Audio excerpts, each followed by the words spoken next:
Portanto,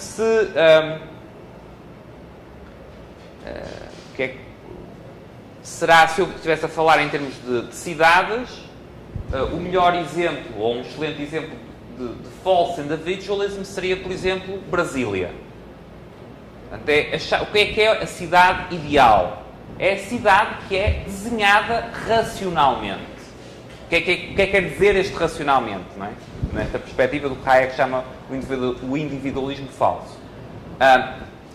O desenhado racionalmente é escolher um conjunto de planejadores muito inteligentes, com o máximo de informação e de conhecimento que podem ter, e eles vão certamente produzir algo que é melhor do que qualquer cidade que alguma vez existiu.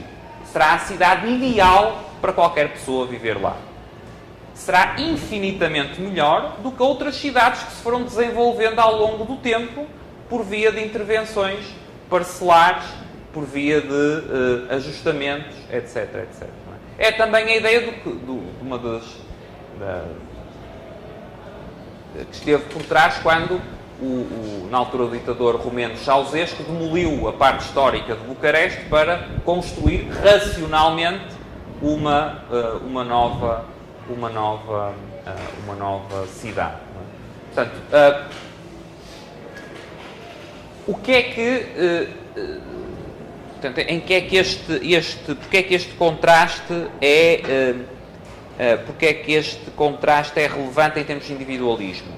Numa perspectiva do que Hayek chama um individualismo verdadeiro, a consciência dos limites da razão humana, o que leva a eu ter a preocupação de criar um ambiente institucional que permita a tal emergência dos fenómenos de ordem espontânea, portanto, um ambiente em que eu minimizo o uso da coerção. No segundo caso, a preocupação central é eu maximizar as condições de exercício da tal racionalidade, cartesiana. Daí que, para Hayek, uma das principais características do que ele chama o individualismo verdadeiro, e é isso que ele mais aprecia em Tocqueville e Acton, por exemplo, ou especialmente, é o ceticismo face à engenharia social e à intervenção construtivista por via política. Portanto, em Tocqueville e Acton, ele aprecia especialmente o respeito pela tradição, pelas instituições voluntárias, pelos corpos intermédios da sociedade, e o ceticismo face à interferência do planejador racional, iluminado, sobre esses padrões.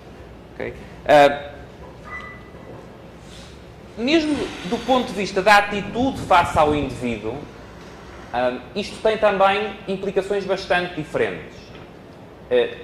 E é claro, por exemplo, num autor como Rousseau, que Hayek associa e considera um dos principais responsáveis pelo desenvolvimento da segunda forma de individualismo.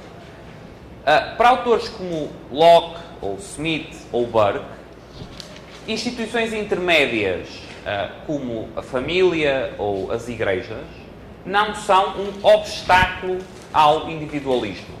Não são um obstáculo à concretização do indivíduo. Pelo contrário, são condições absolutamente necessárias, esses corpos intermédios, para a realização do indivíduo e para o avanço da sociedade. Já na segunda perspectiva do racionalismo cartesiano, com tal ênfase no planejamento racional, a forma como se vê a realização do indivíduo é como a libertação do indivíduo dessas estruturas intermédias.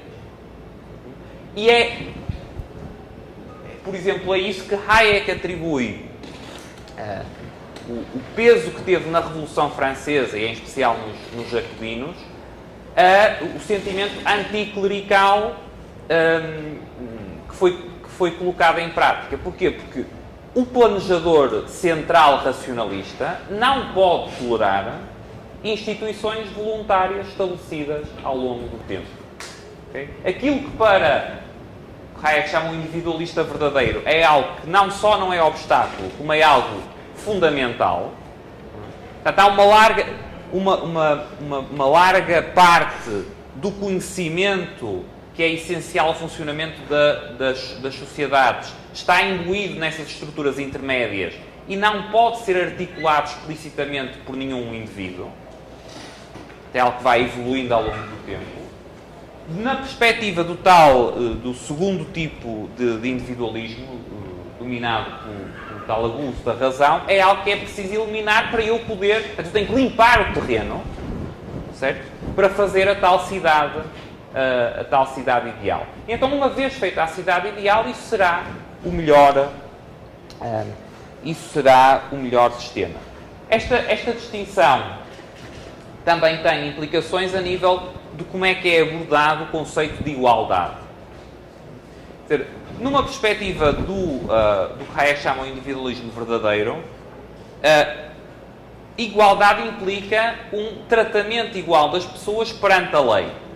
É a ideia basilar de Estado de Direito. Isso depois desenvolveremos nas sessões de filosofia política. Na perspectiva do tal individualismo racionalista, igualdade implica, em alguma medida, tornar as pessoas iguais.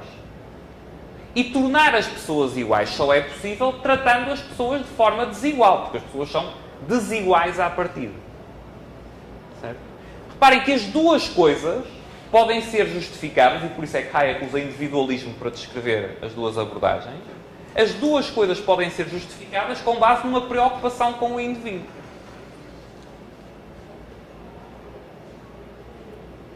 Ou seja, na primeira perspectiva, porque as tais instituições, porque as escolhas voluntárias, porque os processos que emergem espontaneamente a nível social são relevantes, é importante minimizar o uso da coerção e ter igualdade de tratamento perante a lei e permitir que as diferenças que vão emergir a partir daí resultem, a partir daí, das escolhas dos indivíduos. Na segunda perspectiva, como eu não confio nesses processos espontâneos, aliás, eu não lhes atribuo valor, acima disso está a racionalidade entendida em termos do tal abuse of reason, não é? Como eu coloco acima de tudo a racionalidade do planejador, então nesse segundo caso, o que eu preciso fazer é dar mais poder ao planejador para ele poder executar na prática o tal padrão igualitário que é o padrão ideal. Da mesma forma que tenho que lhe dar mais poder para fazer a avenida ou a rua com a configuração ideal. Certo? Quer dizer, a razão pela qual, por exemplo, em Brasília é muito difícil andar a pé, é porque a cidade foi deliberadamente desenhada assim, porque se entendia que devia ser assim. E, quer dizer, reparem que não quer dizer que não haja circunstâncias, quer dizer, o que uma perspectiva, na linha do que Hayek chamava de individualismo verdadeiro, diria, não é que não há nenhuma circunstância ou nenhuma parte em que alguma vez não possa ser melhor esse modelo. Agora, o que diria é que devemos ser céticos no sentido de acreditar que um planejador vai conseguir planejar toda a cidade inteira e que isso vai dar um bom resultado. O que o individualista verdadeiro diria, mesmo sem ver a cidade, será essa cidade vai ser provavelmente a cidade onde as pessoas querem fugir. Onde as pessoas exigirão um prémio em termos salarial para viver naquela cidade em vez de outras cidades. Certo? Mesmo sem olhar para o outro lado.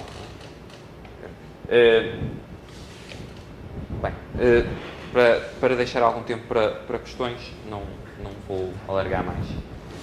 Questões?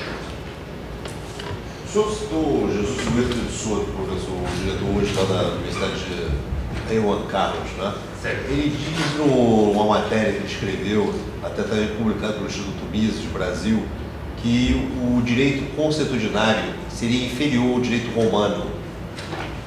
Foi o que ele falou. Eu entrei em contradição disse até que ele se tornaria até uma célula antiliberal, porque ele tem uma visão anarcocapitalista, que vem e diz também que é contra o liberalismo clássico, diz que esse faliu, a tentativa de se colocar em prática com uma falência total. Então que hoje a visão seria uma visão mais voltada para o anarcocapitalismo, uma visão mais radical. Isso é benéfico ou é ruim para o movimento libertário? Pensar como responder.